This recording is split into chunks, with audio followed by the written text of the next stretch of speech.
Une jeune fille de 12 ans trouve un bébé abandonné dans la forêt.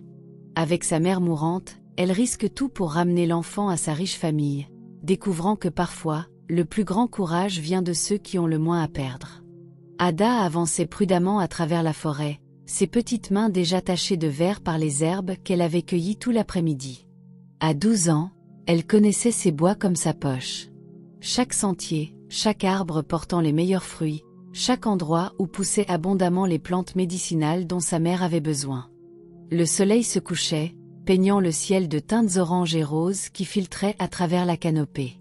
Ada aurait dû rentrer chez elle à ce moment-là, mais il lui fallait encore quelques tiges de feuilles amères. Sa mère avait encore toussé la nuit précédente, une toux profonde et rauque qui serrait la poitrine d'Ada d'inquiétude. « Encore un peu », murmura-t-elle, s'enfonçant plus loin dans la forêt qu'elle ne le faisait habituellement. C'est alors qu'elle l'entendit. Un son si faible qu'elle faillit ne pas le remarquer. Un cri doux et désespéré venant de devant elle. Ada se figea, le cœur battant. Les animaux ne pleuraient pas ainsi. On aurait dit un bébé. Elle avança prudemment, suivant le son, jusqu'à atteindre une clairière qu'elle n'avait jamais vue auparavant. Là, sous un vieil arbre, enveloppé d'un simple tissu sale et fin, se trouvait un tout petit bébé. L'enfant était si petit, si fragile, qu'Ada retint son souffle. « Mon Dieu !» murmura-t-elle, lâchant son panier d'herbe pour se précipiter vers lui. Le bébé tremblait, ses petits poings pressés contre son visage.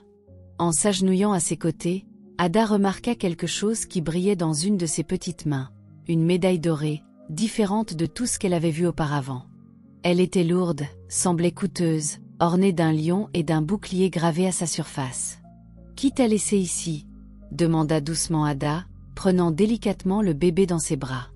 L'enfant était si léger, si fragile. « Où est ta maman ?» Les yeux du bébé s'ouvrirent, et Ada sentit quelque chose remuer dans sa poitrine. Ses yeux étaient si innocents, si confiants. Cet enfant avait besoin d'elle. Sans réfléchir davantage, Ada enveloppa le bébé plus solidement dans le tissu, glissa la médaille contre sa poitrine et entama le long chemin du retour, oubliant les herbes dans la clairière. « Maman, maman !» Ada fit irruption dans leur petite maison de boue, le bébé toujours blotti dans ses bras. Maman Gauzy leva les yeux de la robe d'Ada qu'elle raccommodait, ses yeux s'écarquillant immédiatement. « Ada, quoi ?» Les mots s'éteignirent dans sa gorge lorsqu'elle vit le paquet dans les bras de sa fille. « Je l'ai trouvé dans la forêt, maman. Il était tout seul, il pleurait. Quelqu'un l'a abandonné là-bas. » La voix d'Ada était urgente, désespérée. « Il est si petit, maman. Il faut l'aider. » Maman Gauzy se leva lentement, le visage pâle. Quelque chose dans son expression fit naître une boule d'angoisse dans l'estomac d'Ada. « Laisse-moi voir », dit sa mère calmement. Ada plaça délicatement le bébé dans les bras de sa mère, et les mains de maman Gauzy se mirent à trembler, non pas à cause de sa maladie cette fois, mais d'autre chose. Ses yeux étaient fixés sur la médaille dorée qui s'était détachée de l'étreinte du bébé. « Non », murmura maman Gauzy si bas qu'Ada l'entendit à peine. « Non, non, non. » « Maman, qu'est-ce qui ne va pas? Tu connais ce bébé ?» Les mains de maman Gauzy tremblaient alors qu'elle suivait du doigt l'emblème du lion et du bouclier sur la médaille. La couleur avait complètement quitté son visage. « Ada, il faut le ramener. Tout de suite, ce soir. »« Quoi ? Maman, non. Il a été abandonné. Quelqu'un l'a jeté comme un déchet. » La voix d'Ada se brisa sous l'émotion. « On ne peut pas le laisser là-bas pour qu'il meure. »« Tu ne comprends pas, » dit maman Gauzy, la voix tendue par la peur. « Cette médaille, ce bébé, Ada, il appartient à la famille Lawson. » Ada fronça les sourcils. Elle avait entendu des murmures au sujet des Lawson dans le village. Ils étaient riches, puissants, craints, mais elle n'avait jamais compris pourquoi on parlait d'eux à voix basse. Alors, s'il est à eux, ne voudront-ils pas le récupérer? Le rire de maman Gauzy était amer, effrayé. Le récupérer? Ada, les Lawson ne sont pas des gens bien. Ils sont dangereux. S'ils découvrent qu'on a leur enfant. Mais maman, regarde-le. Ada désigna le bébé qui s'était endormi dans les bras de maman Gozi. C'est juste un bébé. Il n'a rien fait de mal. On ne peut pas l'abandonner. On ne l'abandonne pas. On le rend à sa famille. En le jetant dans la forêt. La voix d'Ada monta. Ce n'est pas le rendre. C'est le tuer. Des larmes coulèrent sur les joues d'Ada. Elle ne pouvait expliquer la farouche protection qu'elle avait ressentie dès qu'elle avait vu le bébé. C'était comme si quelque chose s'était éveillé en elle, quelque chose qui lui disait que cet enfant était sous sa responsabilité. S'il te plaît, maman. S'il te plaît, juste pour ce soir, gardons-le au chaud et nourri, et demain on décidera quoi faire. Maman Gozi regarda le visage baigné de larmes de sa fille, puis le bébé endormi, ses propres yeux remplis de larmes. Ada, tu ne sais pas ce que tu demandes. Les Lawson. Ils ont détruit ma vie une fois. S'ils découvrent. Qu'est-ce que tu veux dire, une fois? Mais maman Gozi s'était déjà détournée, serrant le bébé plus fort. Juste pour ce soir, murmura-t-elle. Mais demain, on trouve un moyen de le rendre à sa famille. Promets-le-moi, Ada. Ada hocha rapidement la tête, un flot de soulagement l'envahissant. Elle s'inquiéterait de demain quand il viendrait. Pour l'instant, elle devait juste garder ce petit en sécurité. Cette nuit-là, Ada se réveilla et trouva sa mère assise près du feu, regardant le bébé endormi avec une expression qu'Ada n'avait jamais vue auparavant. De la douleur, mais aussi autre chose.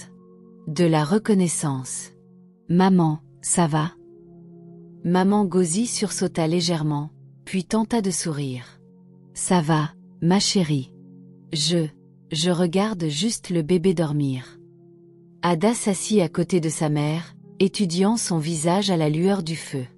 Maman, tu as dit que les Lawson avaient détruit ta vie avant. Qu'est-ce que tu voulais dire? Pendant un long moment, maman Gozi ne dit rien.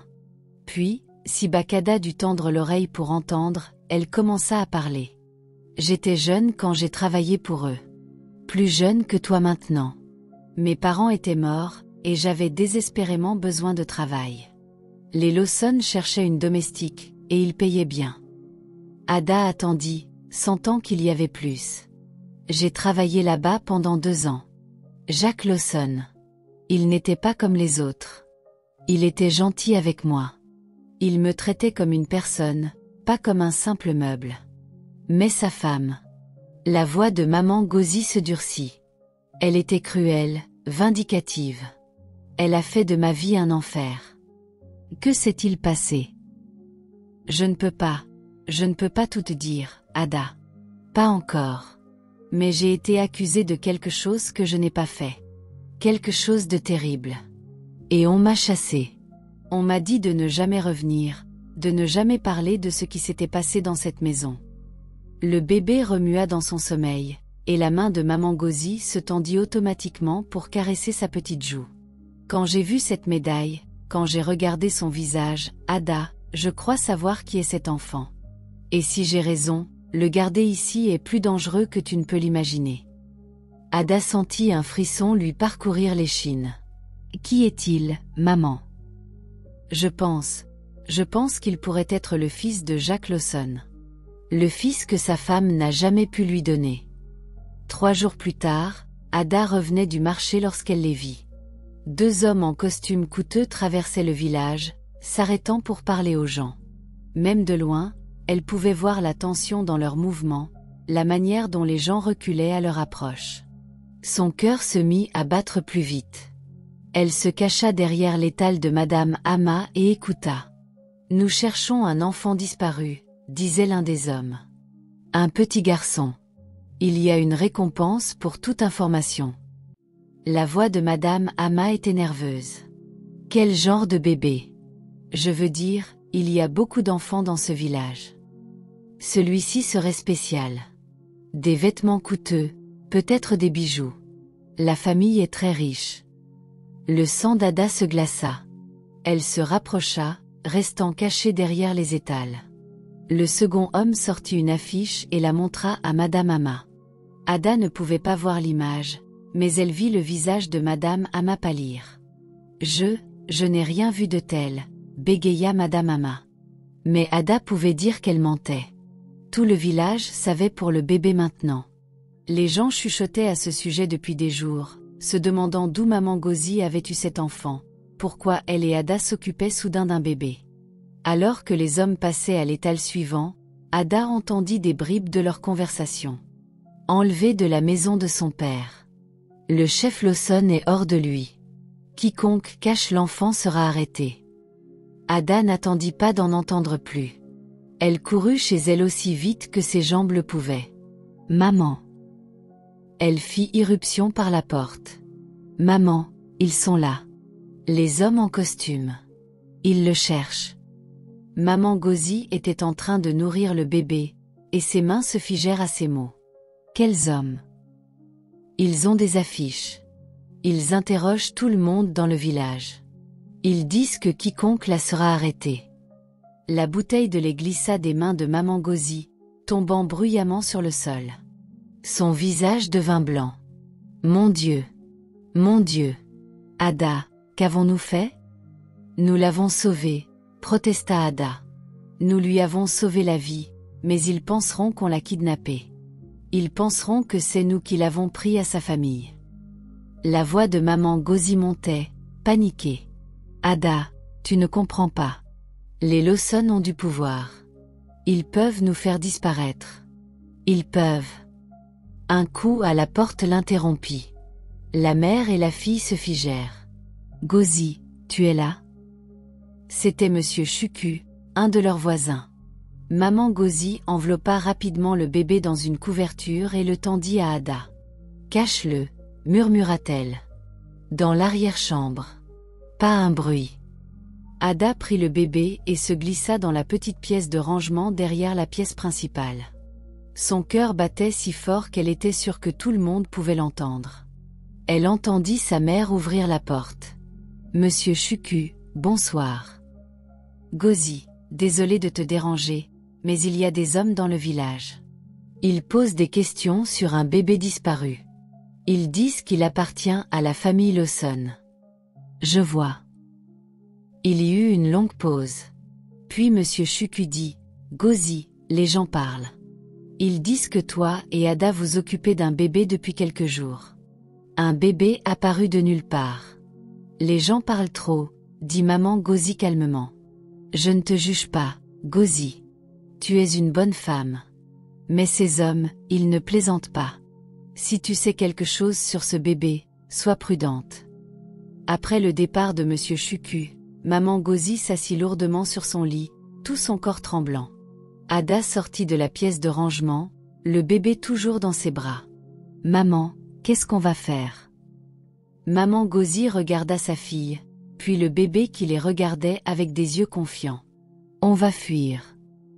Cette nuit-là, pendant que le village dormait, Maman Gauzy et Ada firent leurs quelques bagages dans 2 petits sacs. Le bébé était attaché dans le dos de Maman Gauzy dans un porte-bébé en tissu, calme et silencieux, comme s'il comprenait le besoin de discrétion. « Où va-t-on, maman » murmura Ada alors qu'elle se faufilait dans l'obscurité. « Loin d'ici. Très loin. » La voix de Maman Gauzy était tendue. Sa maladie rendait le voyage difficile, mais elle n'avait pas le choix. Elles marchèrent pendant des heures, suivant des sentiers de brousse que Maman Gauzy se souvenait de son enfance.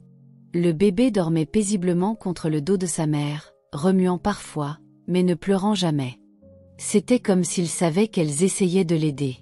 Les pieds d'Ada étaient douloureux, ses jambes fatiguées, mais elle ne se plaignit pas. Elle voyait combien chaque pas coûtait à sa mère. La respiration de Maman Gauzy était laborieuse, et elle devait s'arrêter fréquemment pour se reposer. « Maman, peut-être qu'on devrait retourner, » dit Ada lors d'une de leurs pauses. « Peut-être qu'on peut t'expliquer. »« Non, » répondit Maman Gauzy d'une voix ferme. « Ada, tu ne connais pas ces gens comme moi. Ils n'écouteront pas d'explications. Ils supposeront qu'on est coupable et poseront des questions après. Mais on n'a rien fait de mal. Parfois, ça n'a pas d'importance, ma chérie. Parfois, les gens se font une idée sur vous avant même que vous n'ouvriez la bouche. » Elles atteignirent une petite colonie au lever du soleil. Elle était plus petite que leur village, plus pauvre, mais assez éloignée pour que les nouvelles n'y soient peut-être pas encore arrivées. On va se reposer ici, décida maman Gozi, et décider quoi faire ensuite. Le nouveau village s'appelait Umuna, un endroit où les gens se mêlaient de leurs affaires. Maman Gozi leur trouva une petite chambre à louer chez une vieille veuve nommée Mama Kem, qui posait peu de questions et semblait contente de les laisser tranquilles. Ada racontait à quiconque demandait que le bébé était son petit frère, né juste avant leur déménagement. Les gens acceptaient cette explication sans grand intérêt. Dans un endroit où la survie était la principale préoccupation, un bébé de plus n'était pas particulièrement remarquable. Mais la vie était dure, la santé de maman Gozi empirait, et s'occuper du bébé était épuisant. Ada prenait de plus en plus de responsabilités, travaillant à de petits boulots dans le village pour gagner de l'argent pour la nourriture et les médicaments. Elle balayait les sols pour les commerçants locaux, aidait les femmes avec leur lessive et faisait tout travail qu'elle pouvait trouver. Le bébé, qu'elles avaient commencé à appeler Ama pour éviter les soupçons, était un bon enfant. Il pleurait rarement et semblait comprendre qu'elle faisait de leur mieux. La nuit, quand elle pensait qu'Ada dormait, maman Gozi tenait le bébé et pleurait doucement. Ada savait que sa mère luttait contre plus que sa maladie. La culpabilité de garder l'enfant de quelqu'un d'autre, la peur d'être découverte, le poids des secrets qu'elle portait. Tout cela l'épuisait. Des mois passèrent. La panique immédiate s'était estompée, et personne n'était venu les chercher à Umuna. Mais Ada voyait que sa mère mourait. Pas seulement de sa maladie, mais de l'intérieur. Un soir, alors qu'elles étaient assises près de leur petit feu, maman Gozi parla soudain. « Je ne peux plus vivre comme ça, Ada. »« Qu'est-ce que tu veux dire ? » ?»« Cet enfant, il n'est pas à nous. Il a un père qui doit être mort d'inquiétude pour lui. Et nous vivons un mensonge. » Ada sentit sa poitrine se serrer. « Mais maman, on l'aime et il nous aime. Ça ne suffit pas ? » ?»« L'amour ne suffit pas toujours, ma chérie. Parfois, faire ce qui est juste signifie renoncer à ce qu'on veut le plus. » Maman Gozi tendit la main et prit celle d'Ada. « J'ai décidé. Nous allons à Lagos. Nous allons trouver Jacques Lawson et rendre son fils. » Les yeux d'Ada se remplirent de larmes. « Mais maman, et s'il nous arrête ? Et s'il pense qu'on l'a kidnappé ? Alors on fera face. Mais je ne peux pas mourir en sachant que j'ai empêché un homme de retrouver son enfant. Je ne peux pas te laisser ce fardeau. » Le lendemain matin, maman Gozi commença les préparatifs pour leur voyage à Lagos. Elle vendit le peu qu'elles avaient pour acheter des billets de bus et des fournitures pour le bébé. Ada regardait sa mère avec le cœur lourd. Elle comprenait intellectuellement que rendre Ama à son père était la bonne chose à faire, mais émotionnellement, l'idée de l'abandonner lui donnait l'impression qu'on lui arrachait le cœur. « Maman, et si son père ne veut pas de lui ?» demanda Ada alors qu'elle faisait leur bagage. « Que veux-tu dire ? » « Eh bien, si quelqu'un l'a kidnappé, peut-être que son père ne voulait pas de lui au départ. Peut-être que c'est pour ça qu'il a été abandonné. » Maman Gozi s'arrêta dans ses préparatifs. « Ada, aucun parent ne jette son enfant. Quelqu'un d'autre a fait ça. Quelqu'un qui voulait faire du mal à Jacques Lawson en lui prenant ce qui comptait le plus pour lui. Comment le sais-tu ? Parce que je l'ai connu autrefois. Et quoi qu'il soit d'autre, ce n'est pas un homme qui abandonnerait son enfant. » Ada hocha la tête, mais elle n'était pas convaincue. Les histoires qu'elle avait entendues sur les Lawson les décrivaient comme des gens sans cœur, ne se souciant que de l'argent et du pouvoir. Comment quelqu'un comme ça pourrait-il vraiment aimer un enfant ? La veille de leur départ, Ada serra Ama contre elle, mémorisant chaque détail de son petit visage. Il était plus grand maintenant, en meilleure santé, plus alerte. Quand il lui souriait, son cœur se brisait un peu plus. « Je suis désolée, petit, » murmura-t-elle. « Je suis désolée qu'on ne puisse pas te garder, mais peut-être que ton vrai père t'aimera comme tu le mérites. » Ama gazouilla doucement et tendit la main pour toucher son visage avec sa petite main. On aurait dit qu'il essayait de la consoler. Lagos était écrasant. Le bruit, la foule, les immenses bâtiments, c'était comme rien de ce qu'Ada avait jamais vu. Elle tenait fermement la main de sa mère alors qu'elle naviguait dans les rues animées, Ama bien attachée contre la poitrine de maman Gozi dans son porte-bébé. Trouver le manoir des Lawson ne fut pas difficile. Tout le monde savait où vivaient les familles riches, et le domaine des Lawson était légendaire pour sa taille et sa grandeur. Devant les énormes grilles, Ada se sentit plus petite qu'elle ne l'avait jamais été. La maison au-delà des grilles ressemblait à quelque chose sorti d'un conte de fées, immense, blanche, avec des jardins impeccables et des fontaines. Il était difficile de croire que de vraies personnes vivaient dans un tel endroit. « Maman, j'ai peur », murmura Ada. Maman Gozi serra sa main. « Je sais, ma chérie. Moi aussi, j'ai peur. Mais on fait ce qui est juste. » Les gardes de sécurité à la grille les regardèrent avec suspicion. 2 femmes pauvres et un bébé devant la grille de l'une des familles les plus puissantes du Nigeria, c'était clairement inhabituel. « Que voulez-vous » demanda l'un d'eux grossièrement. Maman Gozi redressa les épaules. « Je dois parler à monsieur Jacques Lawson. C'est à propos de son fils. » Les gardes échangèrent un regard. « À propos de son fils. J'ai des informations sur le bébé qui a été kidnappé. J'ai le bébé. » L'effet fut immédiat. Un garde aboya des ordres dans sa radio tandis que l'autre s'avança menaçant. « Vous êtes les kidnappeurs. » Sa main se dirigea vers son arme. « Non, non, nous ne sommes pas des kidnappeurs. Nous avons trouvé le bébé. Nous nous sommes occupés de lui. Nous sommes venus pour le rendre. » Mais les gardes n'écoutaient pas. En quelques minutes, des voitures de police arrivèrent, et Ada regarda avec horreur sa mère être menottée. « Maman !» cria-t-elle alors qu'on lui passait aussi les menottes. « Ça va, ma chérie » dit maman Gozi, bien que des larmes coulaient sur son visage. « Ça va. On a fait ce qui était juste. » Alors qu'on les conduisait à travers les grilles du manoir, Ada aperçut le luxe à l'intérieur. Des sols en marbre, des lustres en cristal, des domestiques en uniforme. C'était comme entrer dans un autre monde. On les emmena dans une petite pièce de sécurité et on les laissa attendre. Ama commença à pleurer, effrayée par tout ce remue-ménage, et le cœur d'Ada se brisa à ce son. « Chut, petit » murmura-t-elle. « Ça va. On va trouver ton papa. » La porte s'ouvrit avec une telle force qu'Ada sursauta. Un homme grand, en costume coûteux, entra à grands pas, le visage sombre de colère. Ada sut immédiatement que c'était Jacques Lawson. Il avait une présence qui remplissait la pièce. « Où sont-ils » demanda-t-il. « Où sont les gens qui ont pris mon fils ?» Ses yeux se posèrent sur maman Gozi et Ada, et son expression devint encore plus orageuse. « Vous, » dit-il en pointant maman Gozi. « Vous êtes ceux qui ont kidnappé mon enfant. » Mais ensuite, son regard tomba sur le bébé dans les bras d'Ada, et tout changea. Son visage devint complètement blanc, et il recula en titubant comme s'il avait été frappé. « Mon Dieu » murmura-t-il. « David, mon fils. » Le nom frappa Ada comme un coup physique. David. Le vrai nom du bébé était David.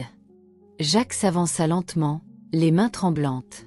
« Est-ce qu'il va bien? Est-il blessé? » « Il va bien, » dit Ada doucement. « Nous nous sommes occupés de lui. » Les yeux de Jacques se remplirent de larmes en regardant son fils. « David. Oh, David. Je pensais t'avoir perdu pour toujours. » C'est alors qu'une femme entra dans la pièce, élégamment vêtue, avec des yeux durs et un sourire froid. Ada la détestait instinctivement. « Jacques, que fais-tu » dit la femme. « Ces gens sont des criminels.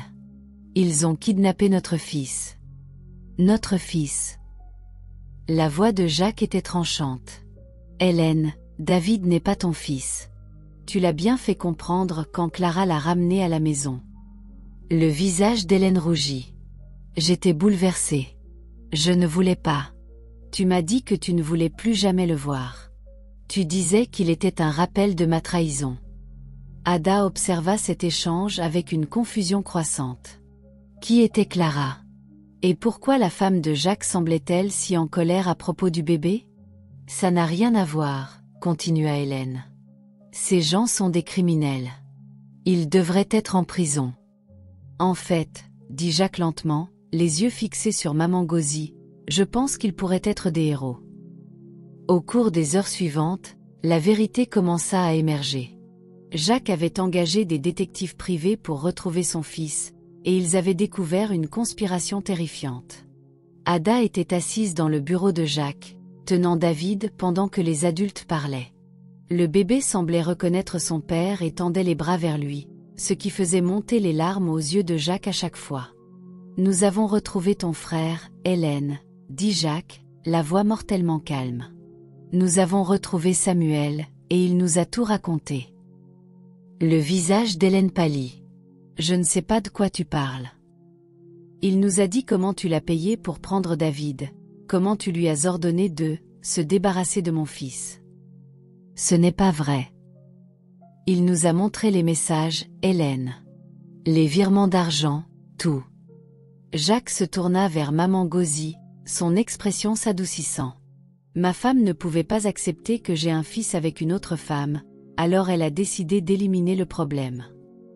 Ada se sentit malade. Vous voulez dire qu'elle a essayé de le tuer? Pas directement.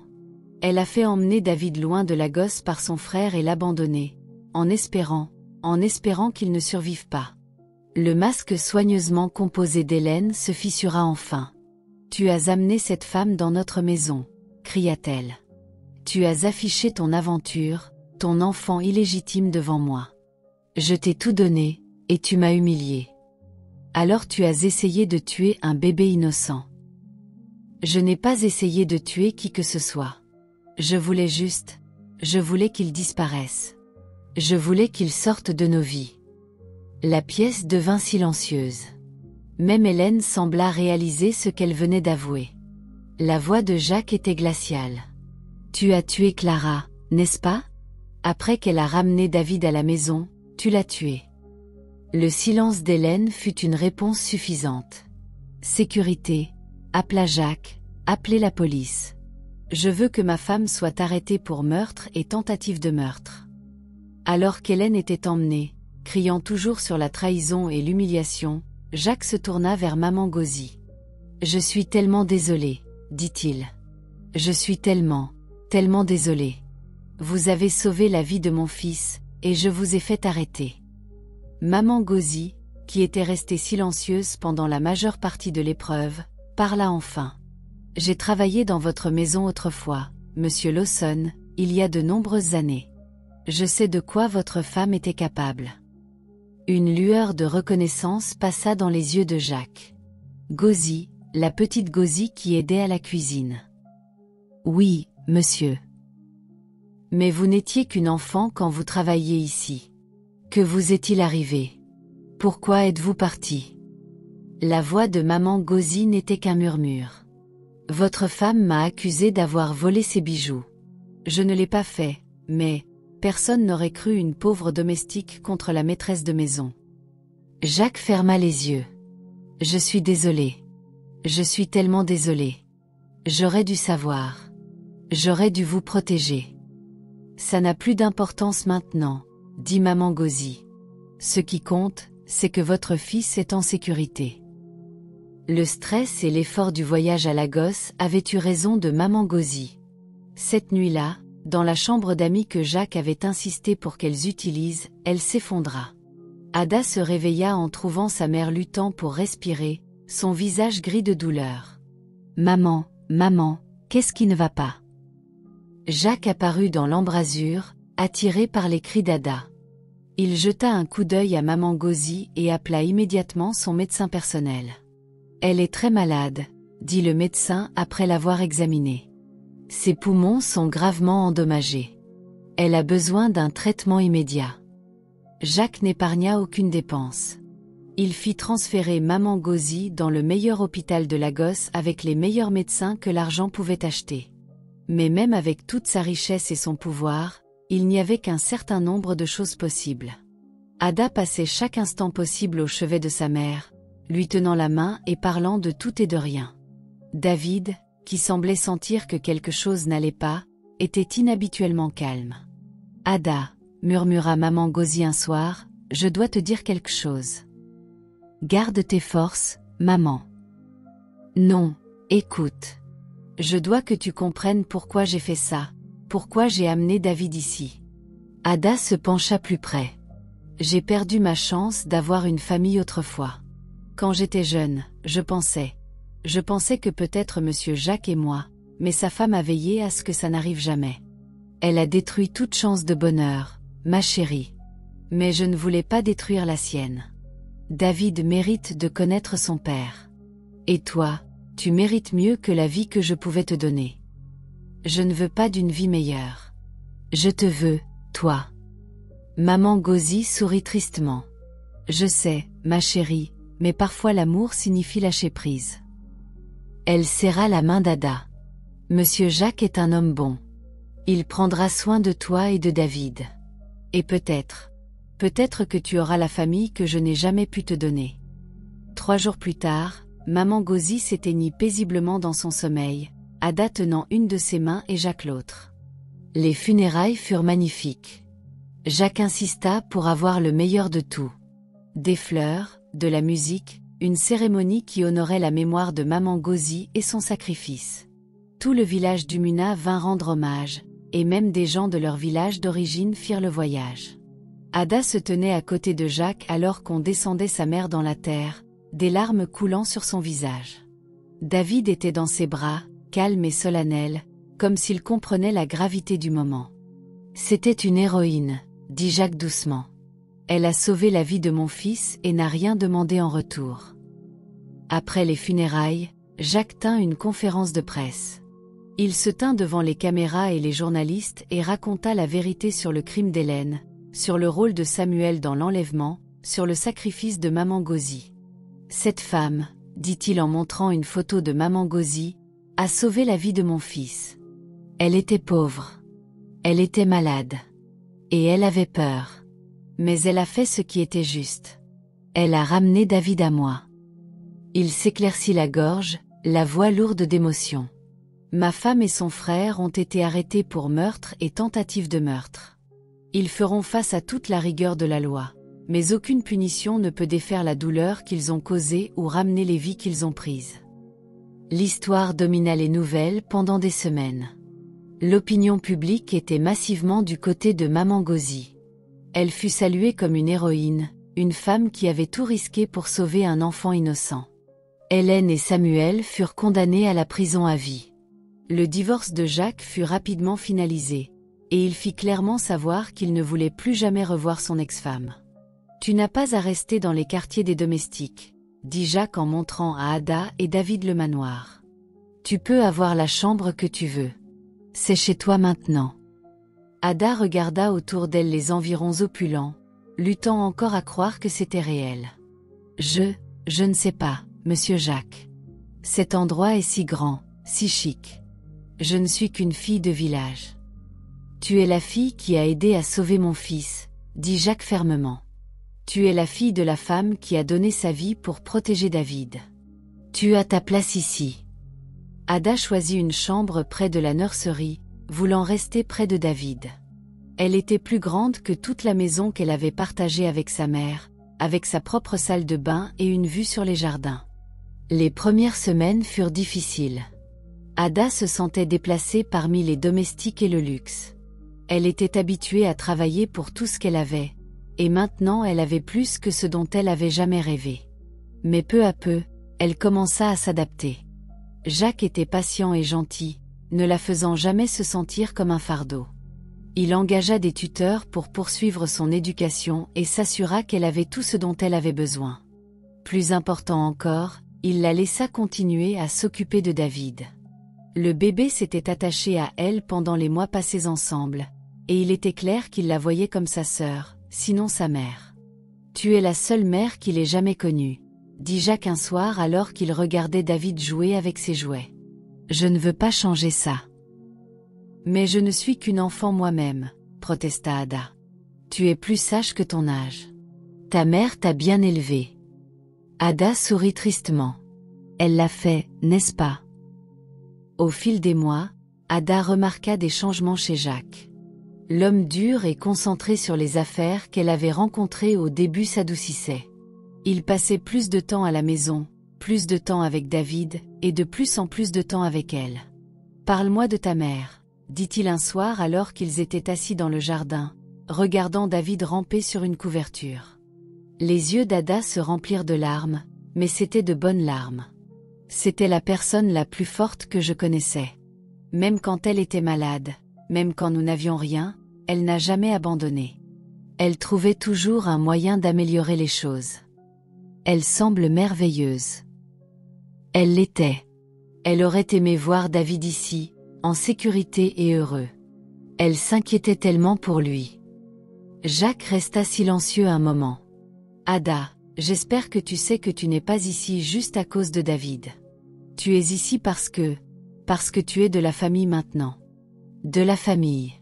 Ta mère a sauvé mon fils, mais toi, tu m'as sauvé.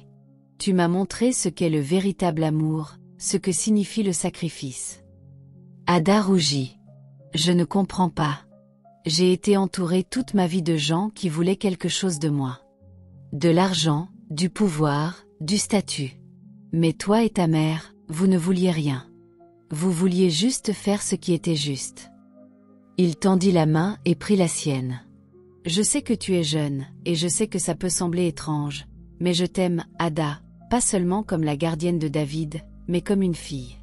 Tu m'as donné une famille que je ne savais pas vouloir. » Les larmes d'Ada débordèrent. « Je t'aime aussi, Monsieur Jacques. Tu m'as donné un foyer quand je pensais avoir tout perdu. Alors nous sommes une famille. Une vraie famille, et les familles prennent soin les unes des autres. » Un an après la mort de Maman Gauzy, Jacques organisa une petite réunion dans les jardins du manoir. Ce n'était pas vraiment une fête, mais une célébration de la famille, de l'amour, des secondes chances. Ada, maintenant âgée de 13 ans et plus confiante qu'elle ne l'avait jamais été, s'assit à côté de Jacques alors qu'il s'adressait au petit groupe d'amis et de personnel rassemblés.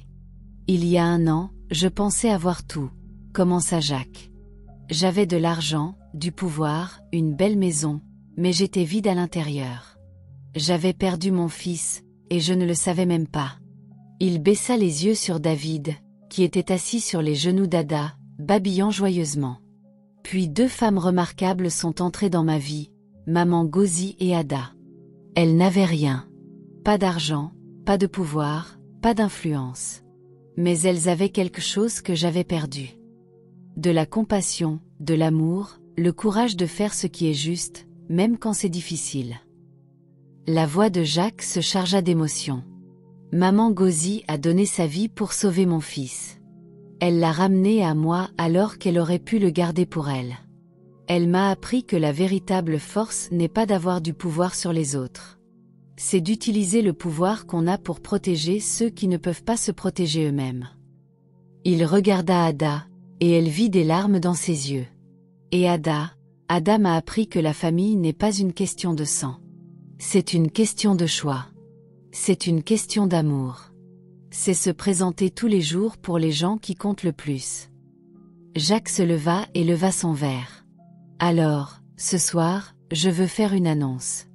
J'adopte officiellement Ada comme ma fille. Elle sera la sœur de David dans tous les sens légaux et émotionnels.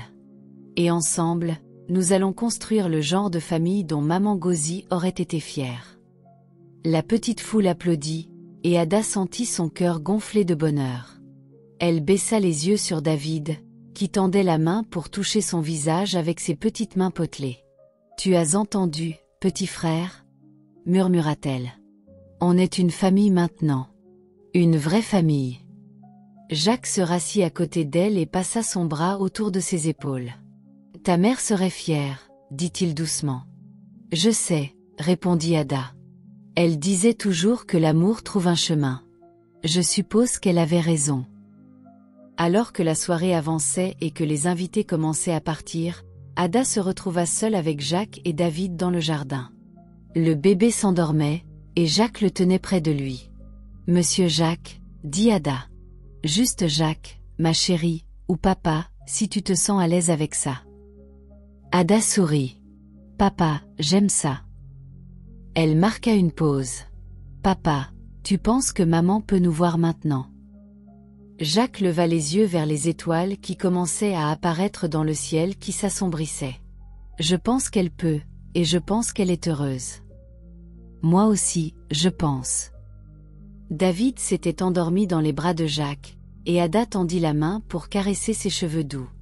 La médaille dorée qui avait déclenché tout ce voyage était maintenant encadrée dans la nurserie de David. Pas comme un symbole de richesse ou de pouvoir, mais comme un rappel de l'amour qui les avait tous réunis.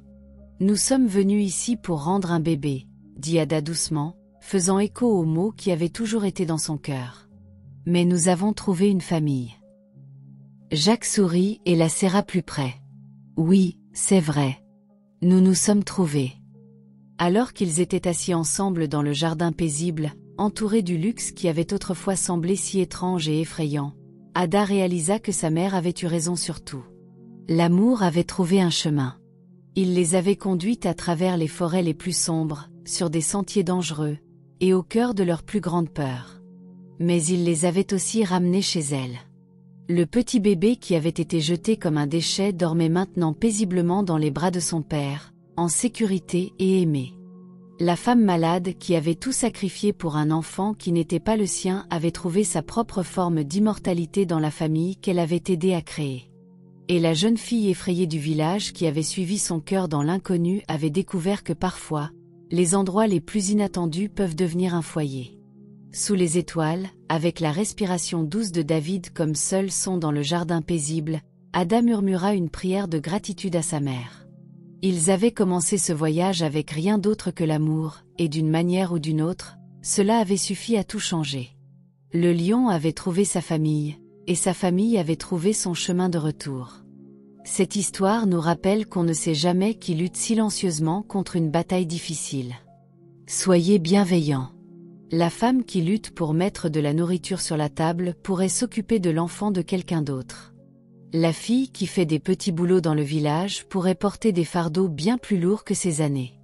La personne qui semble n'avoir rien pourrait être celle qui a le plus grand cœur. Dans un monde qui célèbre souvent le pouvoir et la richesse, le véritable héroïsme vient parfois enveloppé dans un tissu humble, marchant pieds nus à travers la forêt, ne demandant rien d'autre que la chance de faire ce qui est juste.